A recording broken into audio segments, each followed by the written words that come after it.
Mel Albin. I'm the host and the founder of the Jazz Confusion My Power name Hour. is Dion Parson, and I'm honored to share my passion of music with you, our listening audience, through my cultural heritage.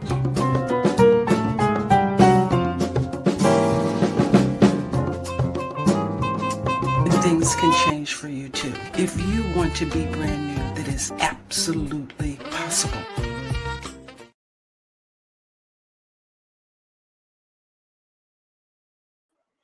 Good evening, everyone, and welcome to another edition of the Jazz Confusion Power Hour.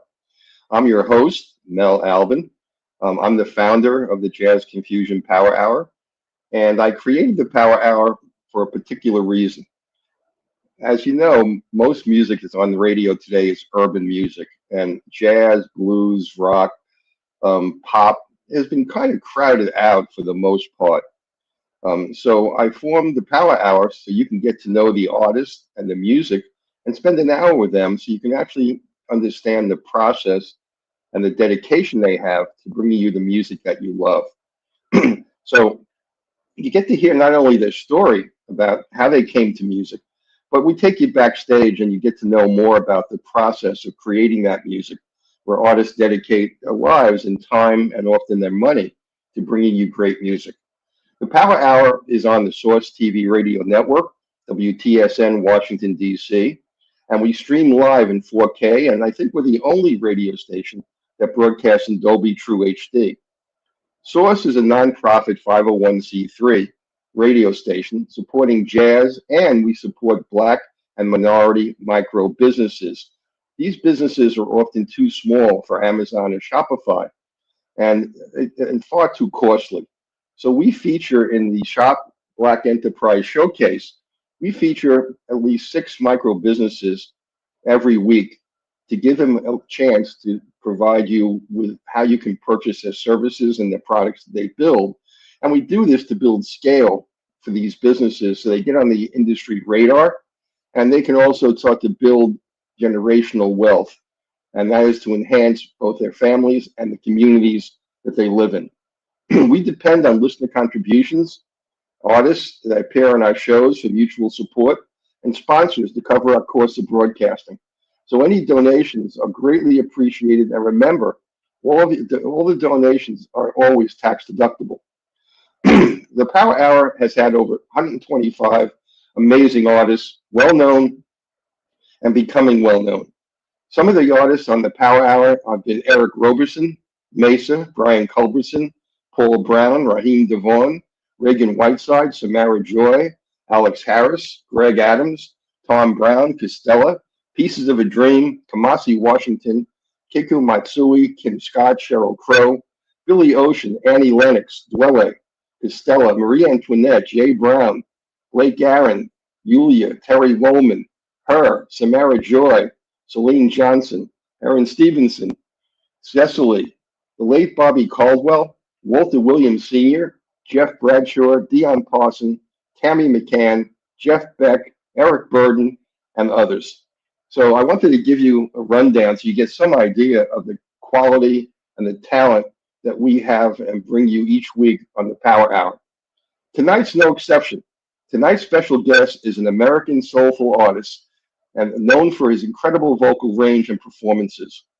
He is noted for his dynamic stage presence and ability to command audience attention. He was heavily influenced by his mother's gospel singing and his father's love for music, leading him to start singing at the age of 10. He gained prominence as a guest vocalist for smooth jazz saxophonist Najee on his 2005 CD, My Point of View, and has since released music independently on labels like Honeycomb Music. So his introduction to the wider music scene as a guest vocalist on Najee's Point of View album, this really started his career and got his career moving. So I want to introduce you to our artist tonight. Well known for his incredible vocal range and soulful influence style, he often channels artists like Al Green, Marvin Gaye, and Donny Hathaway. His latest release, You Make Me Happy, is charting on Mediabase. So please welcome tonight's special guest, Lamone. What's Welcome, up, Lamone. everybody? What's up, Mel? How's it going? Good. How you doing this morning? I'm doing very well. I am blessed. I woke up today, and what better way to open up your eyes and experience another day of life? At my age, I wake up every day and say, "Oh no, not again." I hear you. It's easy to say that, but we have to remain positive in this climate that we're in. Yeah, I'm just being facetious. Of course, it's a blessing every day. So let's start off by talking about what's cooking. I always like to start off that way. What's going on for the rest of 2025? What are you doing in 2026? Let everybody know what you're up to. Well, what's cooking is I got a couple of buns in the oven. I'm working on some new music, which is yet to be released. But, you have to put the seasoning on it, put the toppings on it before I release. And hopefully I'm banking on by the end of 2025, maybe the top of 2026, to have a full-length project to be released. But, yeah, I got some buns in the oven cooking as we speak. Are you planning any performances for the remainder of the year, or are you just focusing on creating the music? Right now, the main focus is creating the music. Of course, I will welcome any offers, any performance, offers that come through. Absolutely. But right now, the main focus for me is definitely getting these songs completed and just presenting a good, memorable project. Terrific. That's great. Okay. Well, let's talk then a little bit about what people know about the origins of your music. Was your music in your childhood home? Where did you grow up? What city and what area? And how did all this influence your musical choices? Well, listen, as a kid, that's all I ever heard every day in the house was music through my mother, my father, whether or not we were going to, church or just in the car, my father would play it. I remember times when I was younger, my father would put me in his car and we would drive to like the nearby town. There was a record shop back in the day in the next town over, and he would go there. He would buy his albums. I sit there in awe listening to the music in the record shop. He would take these albums back home. He would play them, and he would record his cassette tapes or 8-track tapes, whatever they were. And he would put those tapes in the car, and we would ride around listening to these songs. And what I would do is I would mimic all the artists that I was listening to, all the bands back in the day, whether it was jazz. My mother played a lot of jazz. My father was more into a lot of like whatever was popular, dance music, club music, whatever was hot at the time, disco, jazz, a lot of funk, a lot of bands like Earth, Wind and Fire back in the day, Ohio Players, Rick James, Prince. He played all that stuff. And what I would do is I would sit there and listen to those albums. And he also bought albums from my mother. My mother was heavily into jazz, so she listened to a lot of things, a lot of people like Nancy Wilson, a lot of jazz artists, Les McCann, Wes Montgomery, just George Benson, all different artists. As a kid, I'm mimicking what I'm hearing. I'm mimicking all these artists. I'm listening to Stevie Wonder, who I go to as like a vocal muse. I listen to Al Green. A lot of old school artists, I want to say, kind of trained me in the way that I sing today. Donny Hathaway, Luther, I would mimic all of those, even some of the female artists. Like I would listen to Aretha Franklin, Patti LaBelle, Chaka Khan, and I would mimic what I heard. That's probably where my falsetto comes from. Mimicking, the female singers with the range, or, hearing Philip Bailey hit those notes in Earth, Wind and Fire. So that's where a lot of it came from. And I, born and raised in Waterbury, Connecticut, East Coast, Northeast. And, growing up in the projects, that's all we heard. Every day I walked outside my door, it was always music playing, whether it was on a boom box or some speaker in the window playing music, you heard the music. Yeah, you're northeastern. You're not far from New York City at all. How did that northeastern environment shape your music too? Obviously, if you're born in Biloxi, Mississippi, you listen to different music, and you have different kinds of clubs. So, what about the geographic locale? And how do you think that influenced you? I mean, Connecticut is so close to New York. I want to call us like brother and sister. I mean, we're only me from New York about an hour and a half away. As far as the influence of New York, I mean, definitely the energy, the hipness.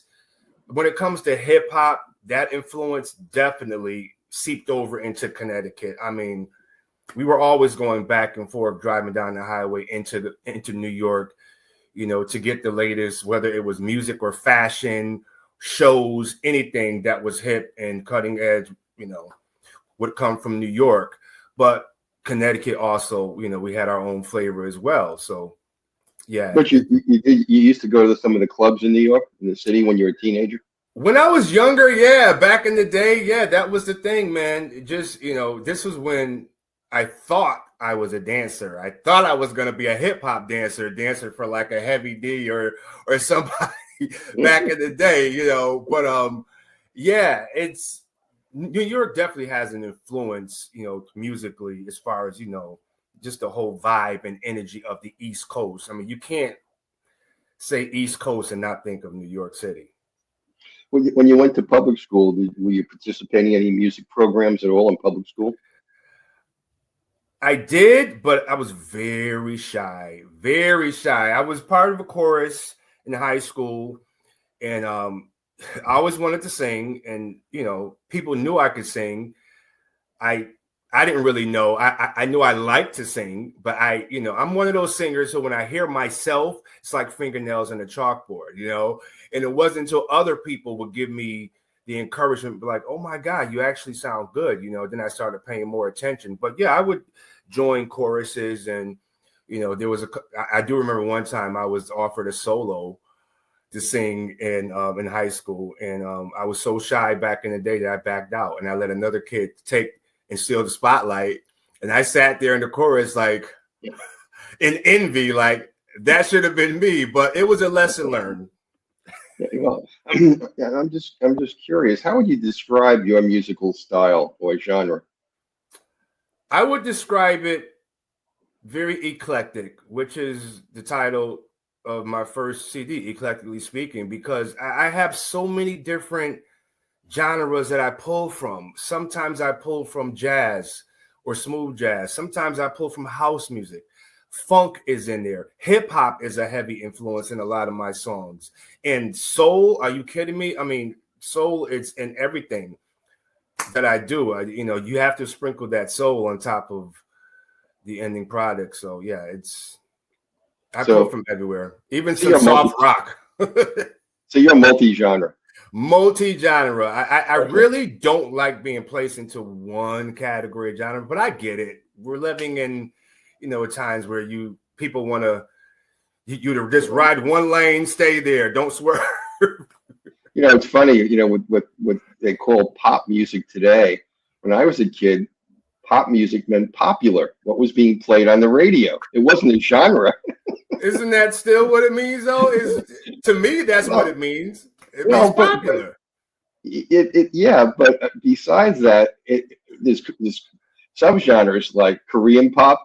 Yeah. And, you know, and it's become actually a genre, which I always find, like, what defines it? What is the definition of it? And you know what, Mel? Sorry. Yeah, the lines are so blurred right now in music. They're really blurred. You know, shout out to Robin Thicke, blurred lines. I mean, the lines are really blurred in music. Absolutely true. But, you know, but still, you know, radio used to be much more diverse. You had jazz stations, you had rock stations, you had gospel stations, you had country stations. And now it's being crowded out by urban. And you know, it's hard on an artist who's trying to get traction. Because they still, even though the lines are blurred, they still want definition, you know, to promote you, and it's very tough. And you know, and we're going to talk about this a little bit later, but in the days before 2000, record labels and FM radio dominated, and they would groom artists. They have A&R. They would tell you what to wear, what to say in interviews. They would put you on tour with artists that were better known to get your feet wet. They gave you recording time in the studio.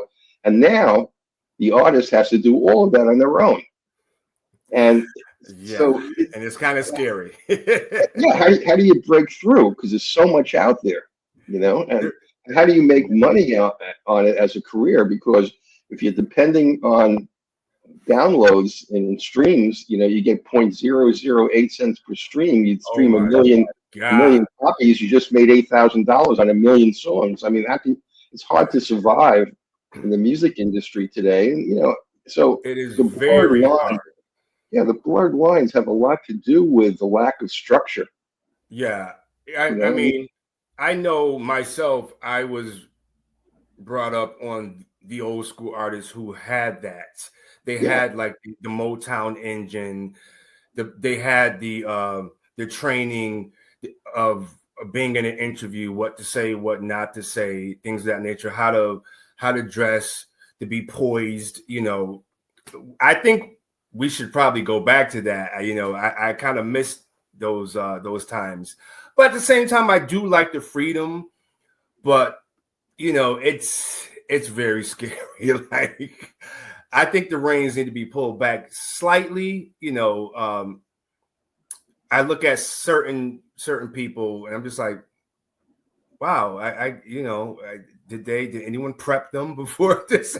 Yeah, you see, now it's all on the artist. It reminds me of Janis Joplin's famous line: "Freedom means nothing left to lose." Nothing left. Yeah. But it doesn't provide you much support. No, it does not. It is not. Yeah. So look, I want to just talk a little bit more about a few other things. Okay. After you left public school, what did you do next? What came next? Well, once I graduated high school, here I am. I'm this eclectic dude, very eccentric, but I also know that I'm an artist. All my other friends, they have goals of going to college. Well, college wasn't really a goal for me, although I did go for like a year. I knew that I wanted to sing at the time. You know, I knew I was an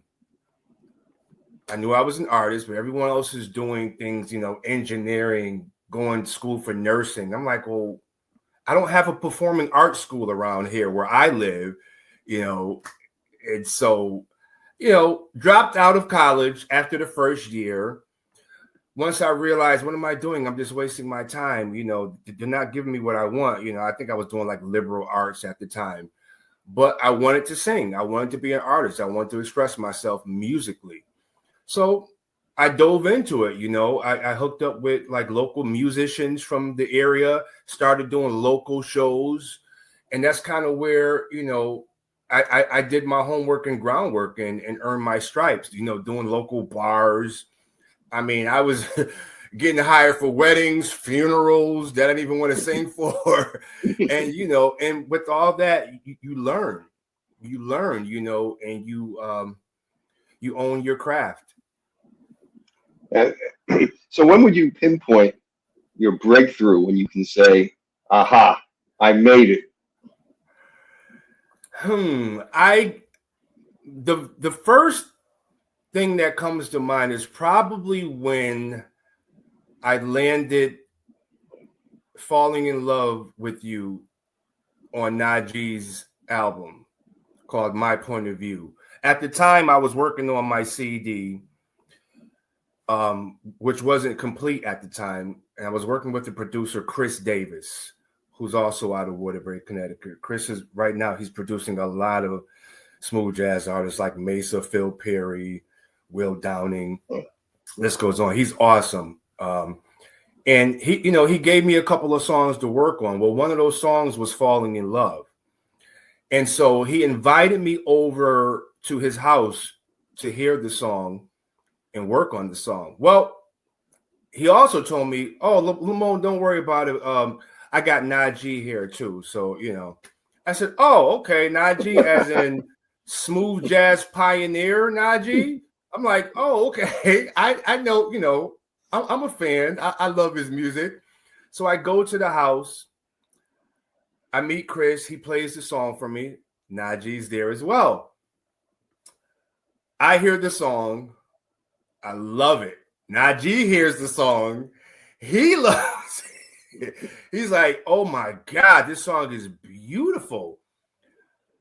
Long story short, Najee's like, listen, how about you sing this song on my CD?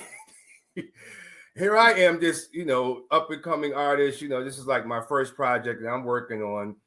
And I'm like, are you kidding me? I'm going to jump at this opportunity because I'm also a fan, And the song ended up on Najee's My Point of View CD. I believe that was back in 2015. 2005, I believe. 2005 to 2007, around that era. And that was my first song, like on a CD of an actual artist who I love, that I'm a fan of, and my voice was being heard, and that led to him bringing me out on the road, on tour with him. And I ran around with Najee for like a good, I want to say about 2 years on and off. During this time, mind you, I have a job. I'm working. I was a correction officer working in a prison, and I'm doing gigs and shows with Najee at the same time. So I'm flying, but he was awesome. Najee would give me a list of all of his shows. I would work those, the shows around my schedule. He was like, just do the ones you can do, whatever. He was promoting that CD at the time and the song, and I was a featured vocalist. So I was able to come out there on the road with him, and I learned so much. I was like a sponge. I just absorbed everything. The backstage work that's being done, the whole preparation for the shows, the mic checks, all of that. And even the crowd, I'm interacting with the crowd, I'm responding. And the thing that really shocked me, like, which I kind of blew my mind, after I would sing, I would politely just go backstage and just sit in the waiting room or, the green room and just chill out and wait. And there were times Najee would call me back. I was like, you need to come out here because people want to meet you. They want to talk to you. So I would sit at the CD signing table with him. At the time, I had no product to give them. My CD wasn't done. You know what I'm saying? So it's like, oh my God, I got nothing. And people were like, where's your music? Like, we want to buy your music. And that was probably it. Being on Najee's CD and going on the road with him, that's when it really hit me. Like, oh my God, I guess I can do this. People actually like me, and I guess I have a voice that they love to hear, or is pleasant to the ears. That's a great story. Let's play. I want people to hear your music, so I want to play the first song of the evening. You Make Me Happy. Why don't you tell people the backstory? You Make Me Happy. What's so funny? Obviously, at the time I wrote that, so I wrote about love, obviously, and anyone can relate to this. If you are in love with anyone, and, you experience love, and they make you happy, they bring you joy. That's what that song is about. I wanted to write a feel-good song, because I think that's what's missing in a lot of music today, is songs that just make you feel good. You make me happy. It's just saying to your loved one, your significant other, you make me happy. There's no other way to put it. And the song was written actually about, I want to say, a good 5 or 6 years ago. And I kind of shelved it. I didn't do anything with it. It was, so I had to revisit it. I'm scrolling through my Rolodex of music songs that I need to work on. I'm like, you make me happy. I think I was probably in the gym one day listening to it, and it came up on the playlist. I'm like, I need to revisit this song again and just put it out. And so that's what I did. Like, I got with my producer friend Jay Lane and my engineer Anthony Rivera, and we kind of reworked it, gave it a more of a Afrobeat type vibe, but still kept it jazzy at the same time, and still soulful, but keep it smooth. And there you have it. You Make Me Happy. Wonderful. It's a feel-good song. Wonderful. So I want everybody to listen to You Make Me Happy by Lamone, and then we'll come back and we'll talk some more. All righty.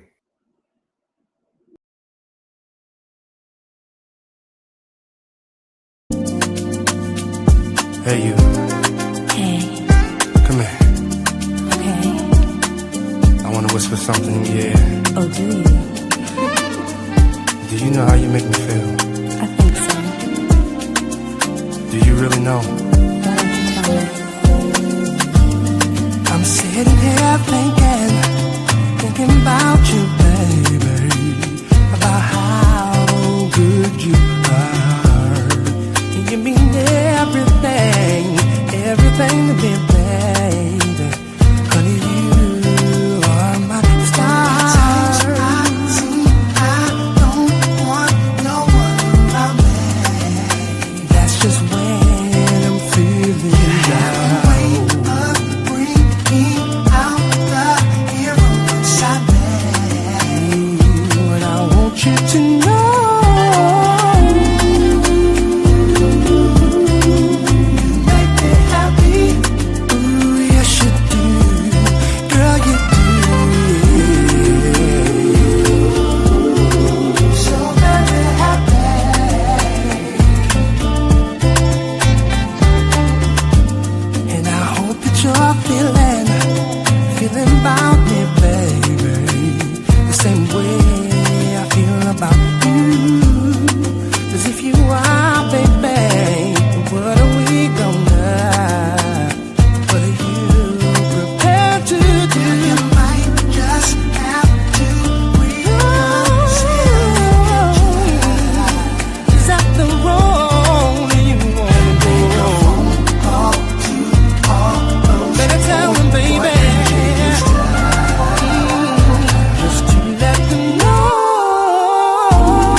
Wow, that's great.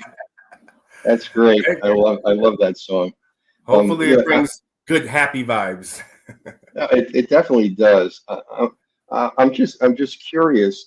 When you wrote that song, how did you put it together? Did you write the lyrics? Did you create the music, or how do you go about writing a song like that? I definitely wrote the lyrics to the song. It sounded a lot different in its inception in the beginning. It had to, like I said, it had to be reworked and tweaked a little bit just to kind of give it a more updated sound. So like I said, when I got with my producer friend at Jay Lang at the time, I said, we got to update this, make it sound a little more modern. Also, one of my musician friends, Jay Rowe, he plays a lot of smooth jazz. He's another artist who's great in his own right as well. I had him sprinkle, some keyboards up, to make it sound really pretty and beautiful. And it's just a collaboration of myself, producers, and musician friends that I have in my life.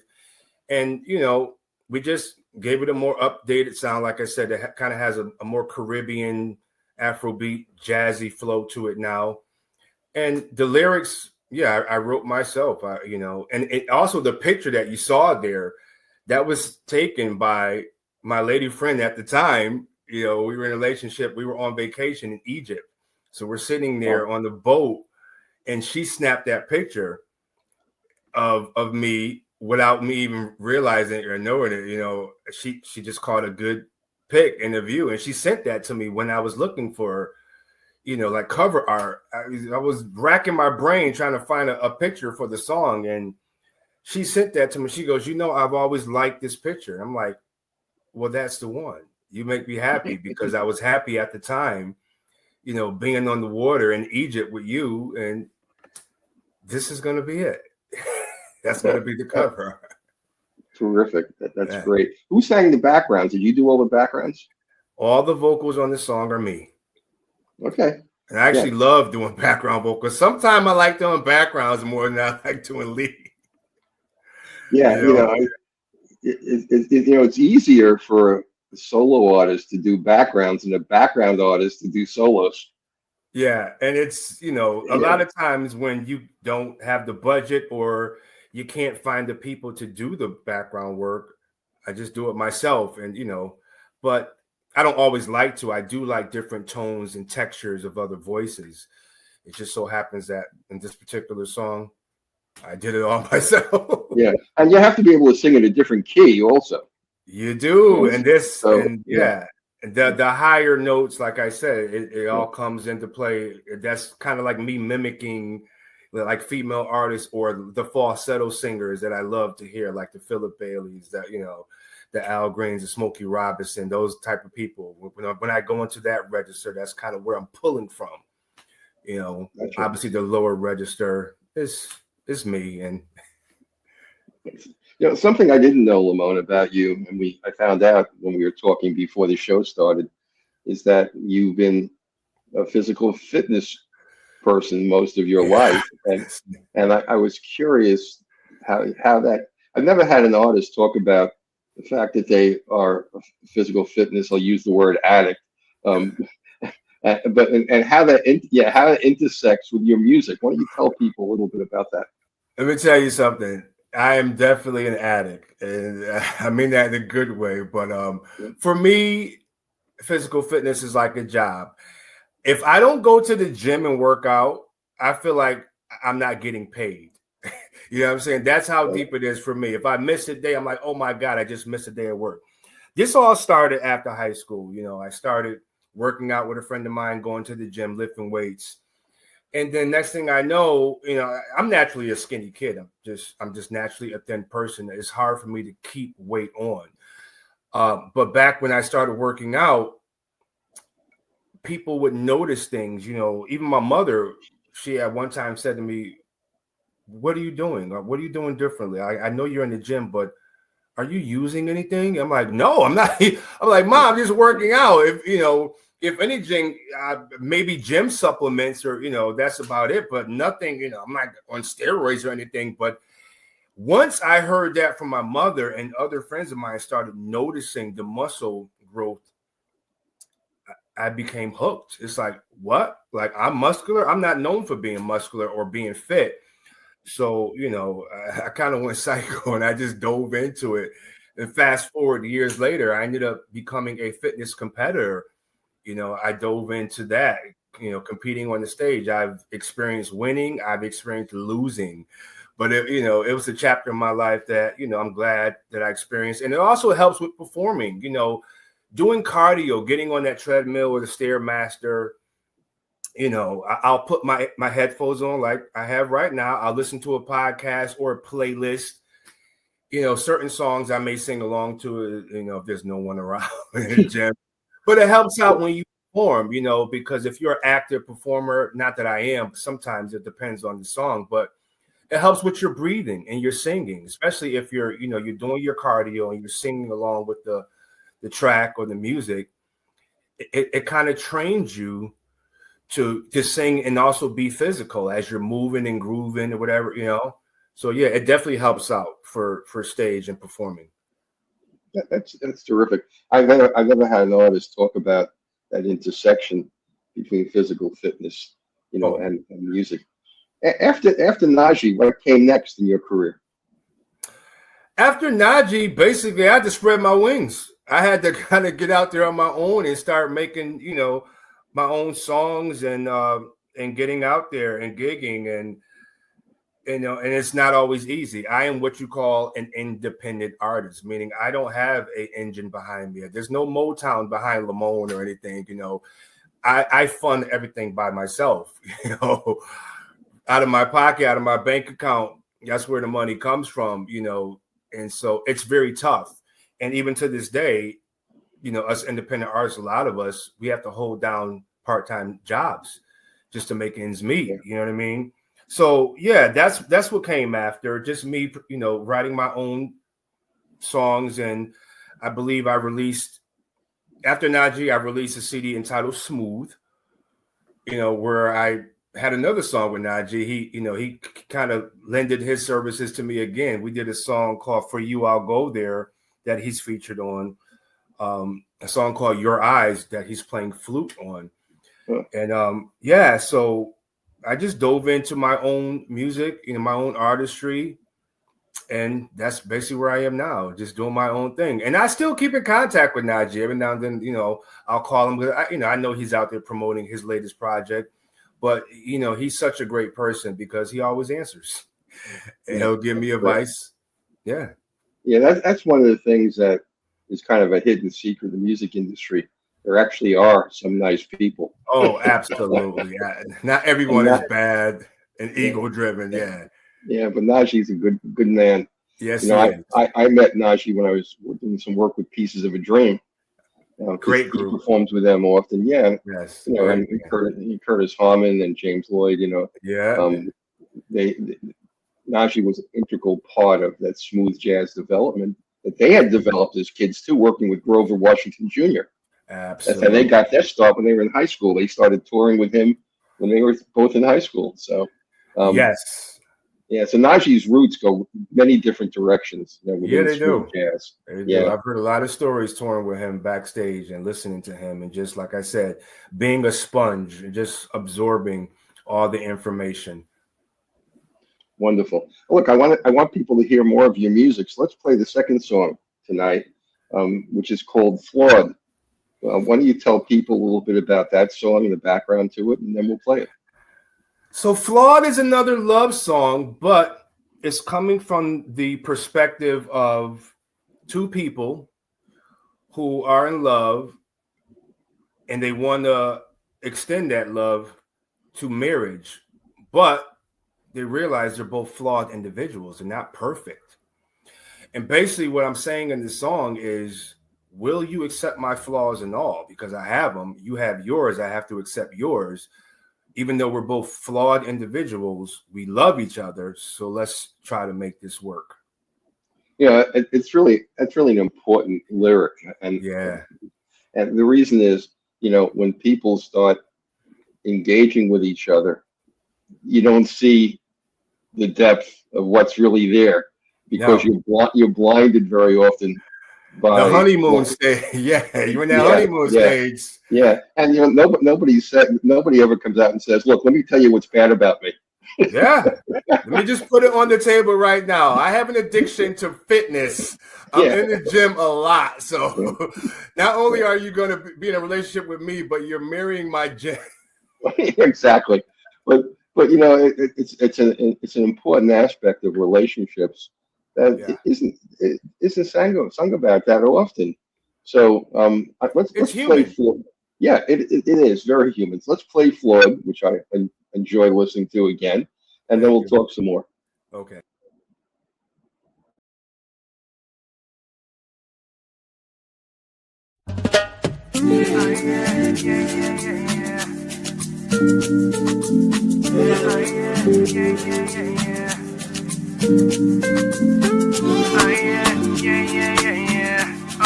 Let me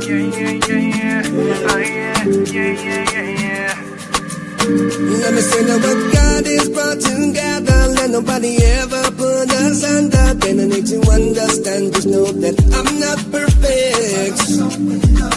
Hey, if I know only matrimony, even though we found up in affection. Honestly, I'm tired of playing games. Totally, I'm messed up and I don't know what else to do. Religiously, I'm fed up and so confused. Certainly, I know that I'm in love with you. And you accept my flaws and all. I love your flaws and all.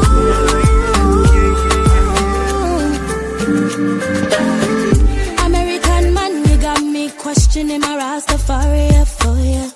So pull up, baby, let me tell you something. I ain't perfect, but I make it worth it. Say no more, I big up the fact that you don't even wanna play no more. Perfectly flawed together, I love you. Honestly, I'm tired of playing games. Totally, I'm messed up and I don't know what else to do. It's just me, I'm fed up and so confused. Suddenly, I know that I'm so in love with you. And you accept my flaws and all. I love your flaws and all. I do. And you accept my flaws and all. I love your flaws and all. I do.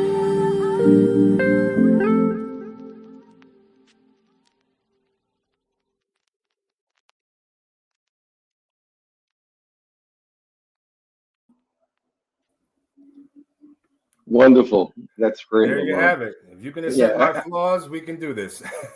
yeah. I'm curious. This is stylistically very different from "You Make Me Happy." A totally different kind of vibe. Yeah. What would you say about this? The way in which this song came about versus the first song we played, "You Make Me Happy." Stylistically, how would you describe this song? I would describe that song as a couple getting married on a Caribbean resort somewhere.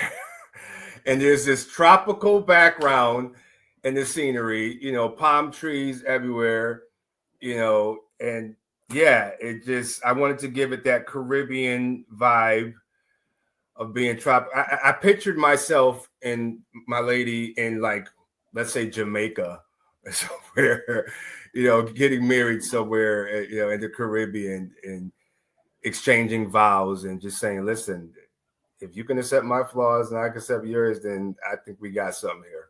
Well, that's what I was kind of leading to. Kind of a more of a reggae soca feeling, Yeah. an island feeling that Yeah. underlied this. And even the singer who you hear there, her name is Simone Monet. She's also from Connecticut, where I'm from. She's an awesome artist. And it was so weird writing her verse. I wrote the song and I had to write the lyrics, put myself in the mindset of a female. I always wonder how Babyface did that when he wrote for people like Toni Braxton and these female artists. But yeah, that's how that song came about. Yeah, but it shows your diversity because it's so different from "You Make Me Happy" in terms of the composition and the lyrics. Yeah. Yeah. So let's talk a little bit about you're obviously much younger than I am, but let's talk about young artists that are appearing on the music scene today. Are there any groups or any artists that are appearing in the past year or two that you would identify as having a significant impact? And does it have an impact on your musical direction as you go forward? Doesn't really have an impact on my musical direction, but there's so many artists out that I like. It's, oh my gosh, so many to name. Like, I think her, Her, Yeah. I think she's awesome. I think she's like a female Prince. You know what I mean? She's so creative and talented. I just need her to stop wearing the shades. I want to see her eyes. She was on my show, excuse me, and she wore the shades. She wore the shades. Oh my Yeah. God! I think she's such a beautiful girl too, man. Yeah. She, I love her. There's so many. Leon Bridges, very soulful. Love him. Excuse me. There's so many. Coco Jones. Yeah. I mean, the list goes on. I'm having a brain block right now, but there's a lot of young artists that I do listen to, just to stay hip to what's going on now, what's going on today, because you don't ever want to fall out of the mix. I mean, I'm very old school. I'm influenced by a lot of old school artists, but I do still listen to what's happening today and the artists, the young artists that are out there, because you can learn from everyone. You know what I'm saying? Okay. So, sure. What genres do you listen to today? That young artists. Well, here's the thing: is it even R&B anymore? Like as we said before, the lines are so blurred nowadays. You don't even. It's like some of it's pop, some of it's R&B, some of it's country. It's like everything is kind of intertwined. Even the Afro beats have kind of segued in. It's a mixture of things. It really depends on my mood, Mel. I go from listening to pop music to listening to house music, to listening to old school R&B. I always go back to the old school legends, the people that I grew up listening to, the Stevie Wonders, the Marvin Gayes, the Donny Hathaways, the Luther Vandrosses, Glenn Jones, so many artists they're like vocal muses for me. Just recently, I saw Howard Hewitt perform in concert. He was another one who influenced me a lot vocally growing up, listening to him sing in Shalimar. So I always resort back to the older artists when I want to be trained vocally. I listen to them. I call them all my vocal teachers. But at the same time, I do keep my ear to the street. What's hot right now? What's got the streets buzzing? And I listen to that. And I try to incorporate them both. A little bit of the old, but keep it fresh and new as well. And you put them both together, and it kind of appeals to everyone. Yeah. There have been artists in the past 10, 15 years that have sampled a lot of the music from the old school and incorporated, I'm thinking about Marco. What's his name? I just drew a blank. Is that the DJ Mark Rope? No, he did 24 Karat at Uptown Funk. Oh, Bruno Mars. Absolutely. Bruno Mars. Yeah. Absolutely. Bruno. Yeah. Bruno is outrageous, and I mean good. Like he's incredible. One of the great performers. But if you look at Bruno, who do you see? You see Michael Jackson. You see Prince. You see James Brown. He's influenced by all the old school artists, but what he does, he puts his youthful spin on it, which makes it appealing to everyone. I just do the same thing. Yeah. I think it's important to continue the legacy of some of the great R&B, jazz, absolutely, country. Because this is one of the things, Lamone, that I've talked about in this show before.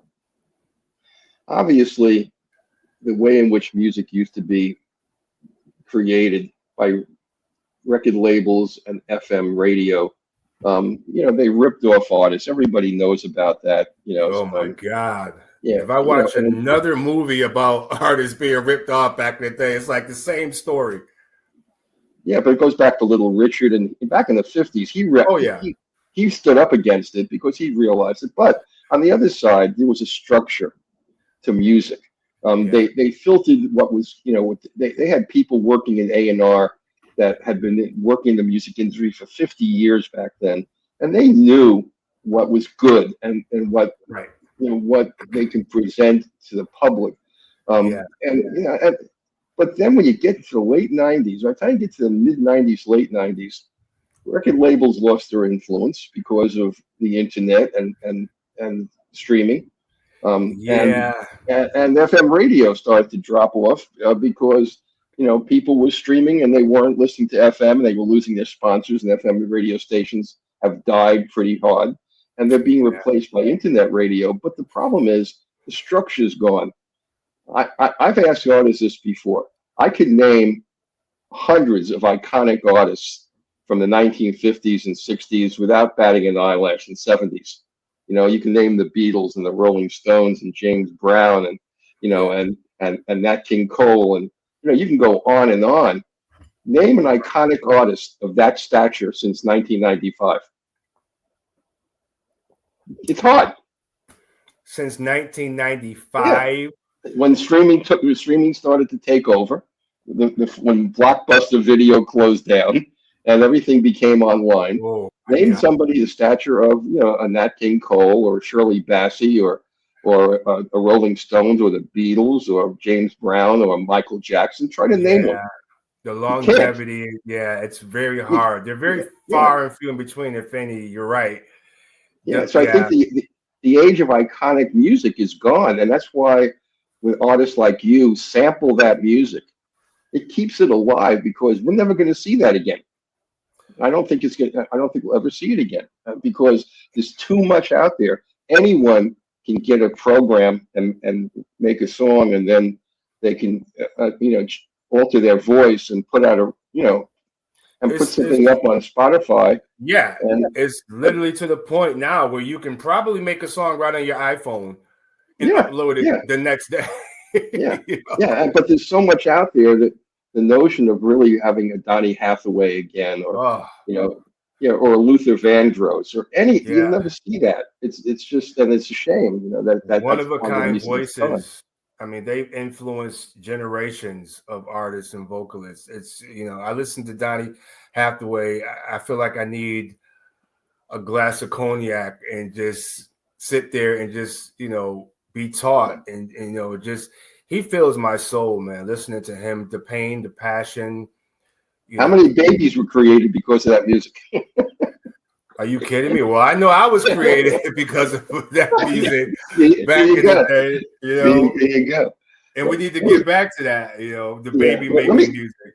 Let me ask you a thought question. Okay. And this is just a thought question. If you could choose to collaborate with any musician, composer, vocalist, lyricist, a producer from any century, anywhere in the world, who would you choose to be number one on your bucket list?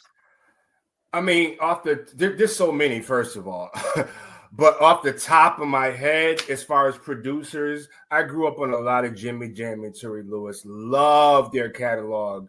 I mean, ever since they were fired from the time with Prince, and they started producing for the SOS Band. Grew up on those albums that they produced for SOS Band and Change, and the song they did with the Human League, them, even everything they've done with Janet Jackson, just their style and quality of production. Terry Lewis, from what I've never worked with him, I would love to. I hear he's a beast in the studio as far as vocal production. I've heard even Mary J. Blige say things that he's like a tyrant when it comes to vocal production. But when you listen to the ending product, it's like, oh my God, it is awesome. And Jimmy Jam, the way he comes up with these melodies and these chords, I just love it. So as producers, it would be them. Artists, there's so many. Again, off the top of my head, I love Layla Hathaway. I love her voice. It's buttery, velvety, smooth. It's so like she melts me when I hear her sing. So Layla Hathaway is somebody I wanted to have on my show for a long time, but we just can't seem to work out a time that works for both of us. And she's Donnie's daughter, so I mean, she's like one of my favorite singers' daughter, and when I hear her, I hear him. Yeah, just a female version of him. You know. Yeah, he was so masterful to sing with her. Yeah. Well, let's play the third song and last song of the evening for everybody, so they can hear one more of your great vocals. It's called "You Complete Me." So tell us a little bit about the backstory on "You Complete Me." You Complete Me, another love song. Ooh, look at that. Talking about love. And it's, you know, I'm sure when you hear the line, "You Complete Me," for a lot of people, what comes to mind is probably that movie where Tom Cruise. Yeah, when he said that in the movie, "You Complete Me." But, you know, it's, again, a song, just a guy expressing to his lady that you make me whole, like you complete me, like you sealed the deal for me, you know. And it's a song I collaborated with Najee. Again, there's that name. Okay. You know, he added his touch to it. It's a very smooth, sensual, smooth jazz type of a song. I'm going to be honest, when I wrote the song, you know who came to mind? And I don't know if anyone else will catch it, but Sade. Oh, Sade came to mind. Just her style, the way she's just so sensual and smooth with it. Yeah. That was my muse for writing "You Complete Me." Yeah, that's terrific. You know, you mentioned the Tom Cruise line, "You Complete Me." You know, it always struck me as ironic. She's asking him, "Tell me something about me that you love," and he can only talk about himself. "You complete me." You know, he couldn't even get out of himself to talk about her. But it made her cry in the movie. So. Yes, it did. You know, so this is a great song, everybody. This is "You Complete Me" by Lamone. Then we'll come back and talk some more.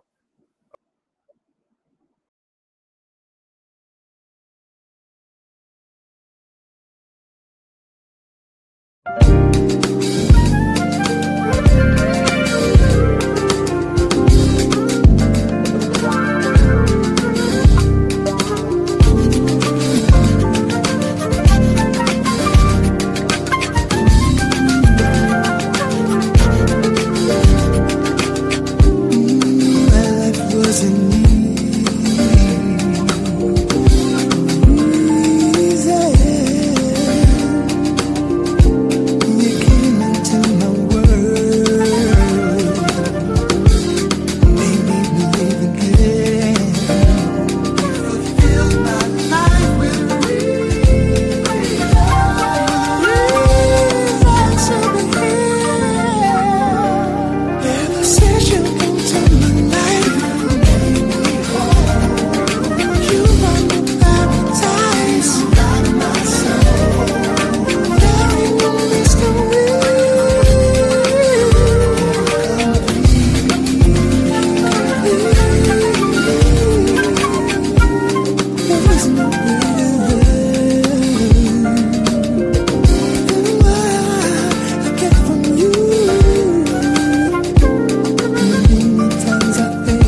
That is just a beautiful song. Thank Najee you, man. is a genius. Yeah, he really He is. is. The way he interpreted through the flute The flute, the feeling that you were trying to convey just makes the song sensational between your voice. Yeah. Go I ahead. love when he plays that flute, man. It gives me chills. It's such a heavenly instrument to me, And as I said before, that song was heavily influenced by an artist that I love, Sade.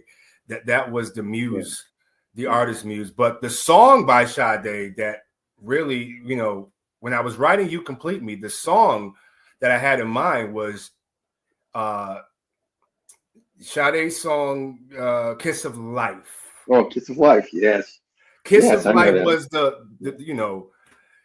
I call that the template. Yeah. Because I love that song by Sade. So, I mean, she has so many, but Kiss of Life sits at the top for me.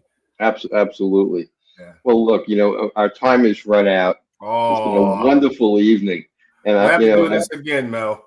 We're going to. And when you have more music you want to drop, you'll be back again next year. I'll have you back on for sure. Why don't you tell everybody how they can become a fan, where they can find you, where they can buy your music? Yeah. Well, as of right now, ladies and gentlemen, all over the world, you can find me all over social media, all the digital music outlets, whether it's iTunes, Apple Music, Amazon Music, wherever you buy your music digitally, Lamone is there. You can find me on Instagram at I am Lamone. You can find me on Facebook, Lamone, Lamone. You can find me on TikTok, Lamone, Lamone. I am there. I'm a good person. I'm a very happy person. I'm a very smooth guy. I try to interact with everybody. Even if you send me a message saying hello, I always try to respond to everyone because I appreciate all my followers, all my supporters. So yeah, I'm there. Hit me up. Wonderful. It's been a terrific evening. And if you want to hang around after the show ends, we can talk for a few minutes and maybe exchange some more information. Wonderful. Well, Lamone, it's been a pleasure, and we love your artistry. And thank you again for having me being on the show. You have a great day. You as well. Bye. Well, that was Lamone, and he is just an incredible artist. Now, be sure to be with us next week because we have another incredible artist we're bringing to you, B. Golden. B. Golden is both a producer, a composer, a vocalist. Yet you're really going to enjoy listening to his music if you haven't heard it before. And if you're a fan, be sure to tune in. So until next time, I want to thank everybody for being part of the Power Hour. I'm Mel Albin, your host. Everybody have a good evening and a good week. Bye-bye.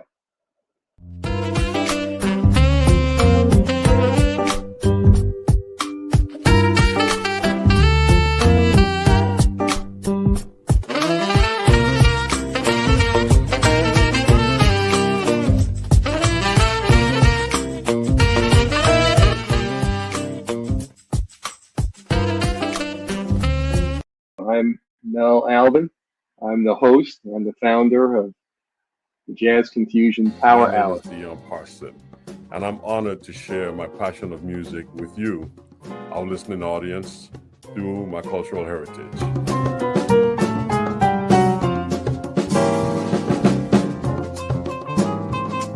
Things can change for you too. If you want to be brand new, that is absolutely possible.